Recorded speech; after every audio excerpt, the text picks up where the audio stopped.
Hello everyone, welcome back to my YouTube channel Sujan Kumar vlogs. তো অনেক দিন হলো ভিডিও বানানো হয় না, কাজের প্রেশার। তো এই ইসেতে আমি ভিডিওটা বানাবো আজকে 15ই আগস্ট। তো এখন যাচ্ছি গান্ধী ময়দান, আপনাদেরকে দেখাবো সেখানে কেমন ভিড় হয়েছে, কেমন পতাকা উত্তোলন হচ্ছে, আপনাদেরকে দেখাবো যতটুকু পারবো। তো ভিডিওটা শেষ পর্যন্ত দেখতে থাকুন।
तव शुभ नामे जागे, तव शुभ आशीष मांगे, गाहे तव जय गाथा।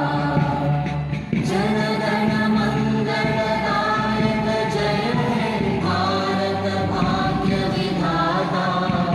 जय हे जय हे जय हे जय जय जय